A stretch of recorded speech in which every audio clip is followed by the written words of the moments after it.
자, 사실 속도와 가속도라는 얘기가 나오면 많은 학생들이 힘들어하는 게 맞습니다. 힘들어요. 눈에 보이지 않습니다. 여러분이 봤던 것들 그리고 뭐 속력이라는 것들과 같이 나오면 굉장히 헷갈릴 수밖에 없는데요. 사실은 이 속도와 가속도가 배울 때는 어려웠는데 수능에는 그렇게 많이 출제된 내용은 아니에요. 물론 모의평가에서 한 문항이 최근에 출제가 되긴 했었지만 그렇기 때문에 거꾸로 얘기하면 여러분은 정확하게 기본적인 개념만 알고 넘어가셔도 된다라는 겁니다.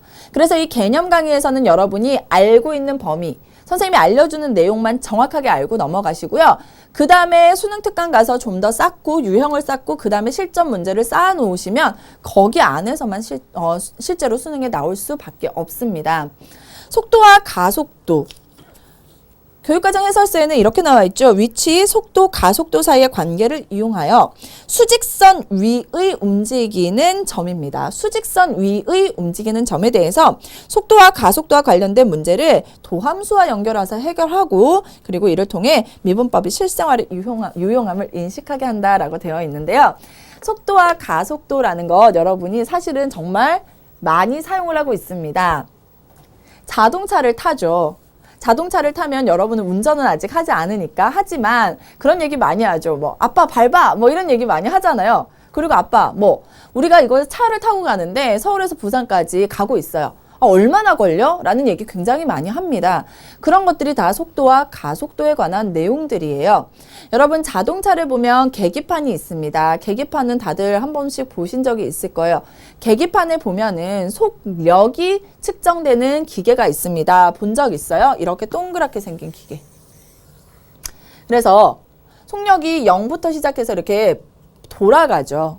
그래서 뭐 80도 있고 100도 있고 200 하면 빨간색으로 이렇게 표현이 되어 있는데 만약에 화살표가 0을 가리키고 있어요. 0을 가리키고 있다라는 건 차가 움직이고 있다라는 거예요. 움직이지 않고 있다라는 뜻입니다. 막 차가 달려요. 차가 달리는데 여기 만약에 80이 있다고 해볼게요. 자세히 보면 킬로미터 퍼 아워라는 말이 있는데요. 화살표가 이렇게 나타내고 있어요. 그러면 지금 내가 얼마만큼의 80km per hour, 1시간에 80km를 가고 있다라는 것을 알려주는 거예요. 그게 바로 우리가 뭐라고 얘기하죠? 속력이라고 얘기를 하죠. 여러분이 자동차 같은 거 지나가다 보면 도로에 보면 속력 해갖고 80 이렇게 써져 있고 100 이렇게 써져 있습니다. 그런 것들은 속력을 얘기하는 얘기인데 지금 차가 가고 있는 속도를 측정하는 그 힘을 속력이라고 얘기를 해요. 어쨌든 간에 여러분 속도라는 게 그럼 뭐고 가속도라는 게 뭘까라는 생각을 해주셔야 되는데요. 자, 속도라는 것과 가속도는요. 이렇게 생각을 하시면 돼요. 평균 속력과 평균 속도가 있고 속도가 있는데 요것을 선생님이 살짝 구별을 해드릴게요. 서울에서 부산까지 갑니다. 정확하게 모르겠지만 200km 정도 떨어져 있다라고 해볼게요. 더 될 것 같아요. 더 될 것 같지 않나요? 자, 그랬을 때 시속 이렇게 가면 안 되겠지만 계산을 편하게 하기 위해서 100km per hour로 간다라고 해볼게요. 그러면 여러분 부산까지 몇 시간 걸리면 돼요? 2시간 걸리면 되죠. 맞나요? 다시 거꾸로 얘기해 볼까요? 자, 200km가 떨어진 부산에 가는데 2시간 걸렸어요. 2시간 걸렸습니다. 그럼 우리 시속 얼마로? 100km로 갔다라는 얘기를 해요. 이런 것을 평균 속도다라고 얘기를 하는 겁니다. 자, 왜 평균 속도냐? 여러분이 서울에서 부산을 가는데 계속 똑같은 100km per hour의 속도로 갈 수 있나요? 아니죠. 다른 차가 앞에 끼어들면 속도를 줄여야 되고요. 앞에 차가 없으면 좀 빠르게 갈 수도 있고요. 그리고 잠시 휴게소에서 쉬어서 갈 수도 있습니다. 그러면 갈 때마다 각각에 대해서 속도가 계속 바뀌죠. 그런 것들을 우리가 측정해 보자라는 겁니다.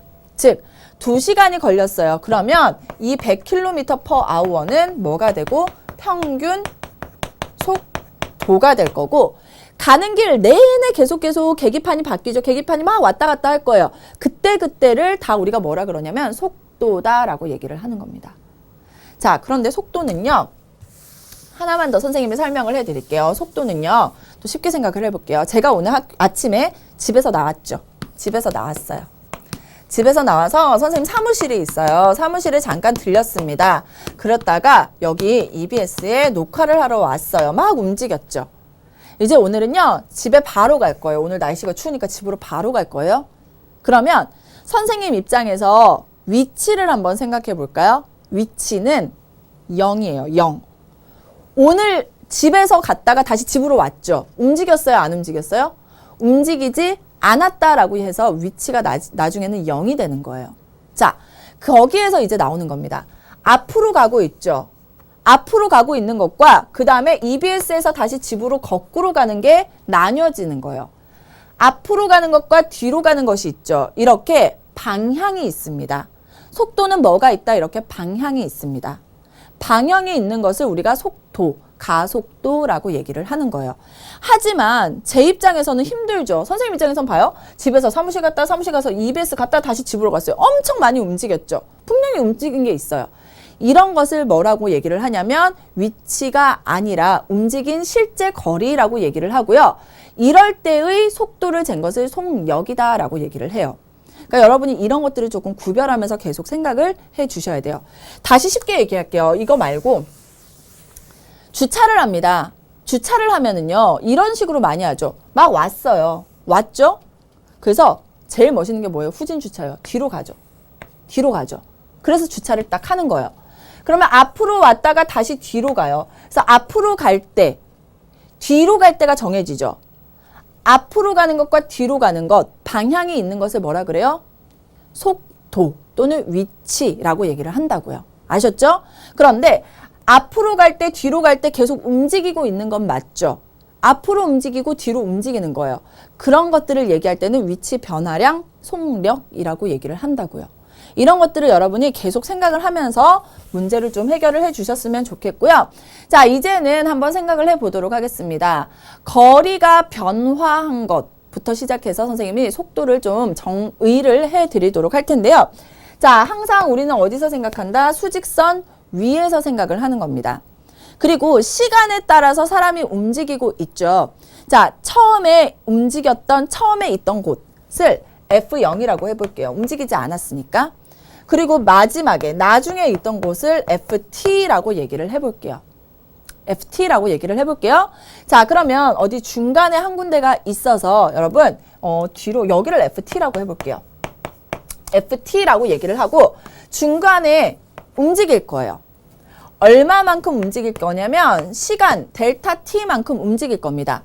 그러면 뒷부분은 뭐가 될까요? T 플러스 델타 T가 나오게 되겠죠. 움직인 겁니다. 위치가 변화했어요. 즉 위치의 변화량은 T 플러스 델타 T에다가 뭐를 빼면 돼요? FT를 빼주면 나와요. 위치가 변화했죠. 이것을 다시 뭘로? 시간 델타 T로 나누는 거예요. 그게 평균 변화율입니다. 그런데 이 델타 T, 움직임 변화량을 아주 작게 만드는 거예요. 각각의 점에서 다 찾아보는 거예요.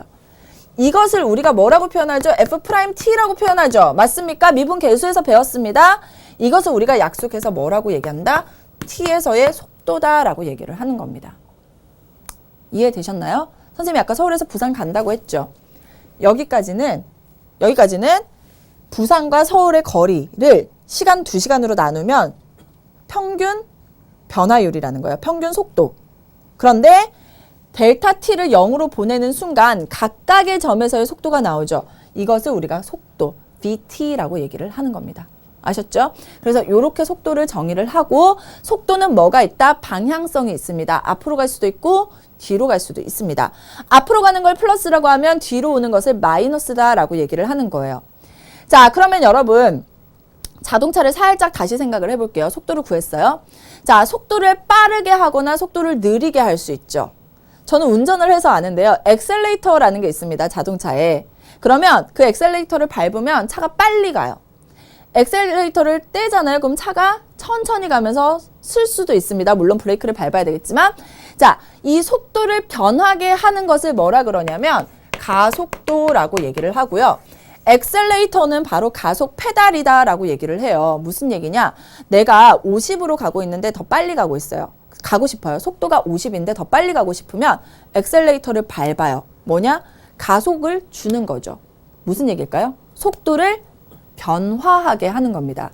그래서 속도를 변화하게 하는데 각각에서 속도를 변화하게 하는 것을 뭐라 그러냐면 우리가 가속도라고 얘기를 하는 거예요. 그래서 속도의 변화량도 당연히 시간에 관한 얘기겠죠. t 플러스 델타 t에서 바로 앞에 있는 속도를 빼는 거예요. 그래서 그걸 뭘로 나눠요? 시간으로 나누면 속도의 변화량인데 이 델타 t를 어디로 보냅니까? 0으로 아주 가깝게 보낸 것을 우리가 가속도라고 얘기를 하고 아까 엑셀레이터라고 얘기했죠. 그래서 at라고 얘기를 하는 겁니다. 그런데 앞에 부분에 있는 식만 보세요. 식만 보면 이거는 뭐랑 같아요? B'T랑 같죠. 그래서 B'T와 AT가 같다라고 써줄 수 있게 되는 겁니다. 가속도입니다. 이것도 뭐가 있는 거죠? 방향성이 있는 것이다 라고 여러분이 꼭 기억을 해 두셔야 됩니다. 자, 우선은요. 이렇게 생각하면 또 그냥 뜬구름 잡는 얘기다라는 생각이 드실 겁니다. 그래서요. 선생님이 우선 교재에 있는 내용을 알려드리고요. 그리고 간단한 예를 통해서 속도와 가속도 구하는 방법을 알려드릴 거예요. 그리고 아까 선생님이 막 복잡하게 얘기했던 속력과 가속력은 무엇인지까지 설명을 한꺼번에 해드리고 기출문제를 풀어보도록 하겠습니다. 같이 보도록 할게요. 자, 속도와 가속도입니다. 우리는 어디서 생각합니까? 수직선에서만 생각하면 돼요. 여러분이 좌표 평면에서 움직이는 것까지 생각하면 머리가 너무 아프겠죠? 또는 공간에서 막 비행기가 날아다닌다 이러면 머리가 완전히 아플 거예요. 그래서 수직선에 대해서만 생각을 하는 거예요. 수직선에 대해서 점 P의 위치 X가 시각 T의 함수 FT로 나타내어지죠. 자, 시간이 흐르면 사람의 위치가 바뀌는 거예요. 그런데 어디서만 생각해요? 수직선에서만 생각을 한다라고 했습니다. 그래서 FT가 있고 시간이 델타 T만큼 변했을 때 나중 위치 F는 뭐가 돼요? T 플러스 델타 T가 될 거다라는 얘기예요. 이게 위치예요. 사람이 여기에서 이쪽으로 옮겨진 거죠. 위치가 변화한 겁니다. 자, 그랬을 때 위치의 변화량이 뭐라 그랬어요? F의 T 플러스 델타 T 마이너스 FT인데 이것을 뭘로 나눠야 돼요? 델타 T, 시간으로 나누는 거예요. 그리고 델타 T를 뭘로 보내요? 0으로 보내면 이것은 F'T가 된다라고 선생님이 알려드렸고요. 이 F'T를 뭐라고 약속해요? V, 속도다라고 약속을 해요. 예전에 한 작년, 재작년에 그 어떤 자동차 이름 중에 V로 시작한 벨로서티라는 그런 자동차가 있었습니다. 그게 뭐예요? 속도라는 뜻이에요. 그래서 V를 사용을 한다라고 여러분이 생각을 하시면 되고요. 자, 이 V는 마찬가지로 속도는 시간에 관한 함수이기 때문에 우리가 속도 VT라고 나타내도 상관없습니다. 시간이 바뀌면서 속도가 계속 바뀌죠. 여러분이 서울에서 부산까지 간다라고 생각해 보세요. 계속 시간이 바뀌면 속도도 바뀌죠. 그래서 시간에 관한 함수다. FT를 우리가 뭘로 뒀습니까? X로 뒀었죠. 그래서 X를 T에 대해서 미분해라 라고 이렇게 표현도 하는 겁니다. 속도를 다시 뭐하면? 미분을 하면 V'T가 되면 이것을 우리가 뭐라고 약속한다? 가속도 A다라고 약속을 하는 겁니다. 속도를 변화하게 하는 것을 가속도라고 해요. 다시 속도가 80, 100, 90, 100 이렇게 막 왔다 갔다 하죠. 그 변화량을 그때그때 체크하는 것을 가속도라고 얘기를 하고요. 속도를 뭘로? T로 미분해 주시면 돼요. 자, 여기다 여러분 같이 써놓으세요. 속력은 속도를 뭐 하면 된다? 절대값 붙여주면 되는 겁니다.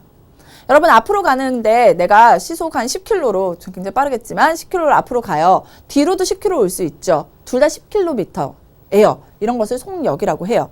갈 때를 플러스 올 때를 마이너스 하는 것을 속도. 그리고 갈 때 올 때 구별하지 않고 움직이는 것 자체를 속력이라고 얘기를 해주시면 돼요. 가속력도 가속도에다가 절대값을 붙여주면 되는데 문제는 최대한 많이 나와도 속력까지밖에 나오지 않기 때문에 여기까지만 알고 넘어가시면 되는 겁니다. 자, 이 문제가요, 가끔씩 등장을 해요. 그래서 여러분이 이 말의 의미를 좀 알고 넘어가셔야 돼요. 지금 선생님이 계속 말로 설명하고 있죠. 말로 계속 설명하는 이유가 뭐냐면 말 자체를 알아야지만 여러분이 시험에서 맞출 수 있습니다. 속도, 가속도, 위치라는 것은요, 말이 굉장히 중요합니다. 이해를 하고 넘어가셔야 되는데요. 수직선 위에서 여러분 생각해 볼게요. 수직선 위에서 앞으로 가고 있습니다. 앞으로 가고 있어요. 앞으로 가고 있다. 속도가 뭐다? 양수다라고 얘기를 했어요. 앞으로 가고 있어요. 그러면 뒤로 갈 때는 선생님이 속도가 뭐가 된다라고 얘기했어요. 음수가 된다라고 얘기를 했죠. 그러면 앞으로 가다가 백 하고 싶어. 앞으로만 걸어가다가 뒤로 가고 싶어요. 그 순간, 이 순간에는 속도가 뭐가 될까요?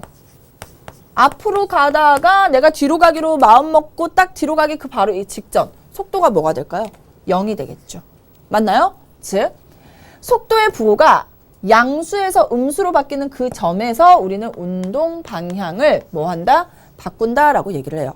거꾸로 뒤로 가다가 다시 앞으로 갈 수도 있죠. 그 부분에 대해서도 뭐가 됩니까? 속도는 0이 될 거예요. 그래서 속도의 부호가 바뀌는 그 점을 운동 방향이 바뀌는 점이다 라고 여러분이 생각을 해주시면 돼요. 아셨죠? 그래서 바뀌어야 됩니다.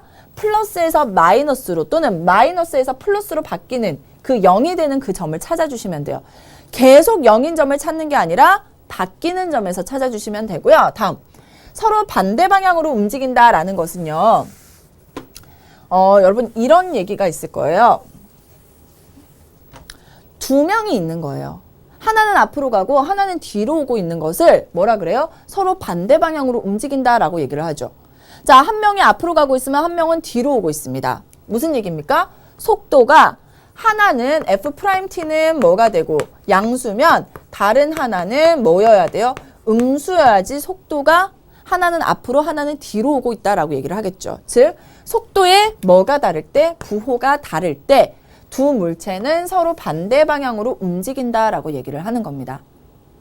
한 명이 앞으로 가고 있고 한 명이 뒤로 가고 있어요. 한 명의 속도는 양수, 한 명의 속도는 음수라는 얘기예요. 무슨 말인지 아셨죠? 즉 속도의 부호가 다르다라는 거고요.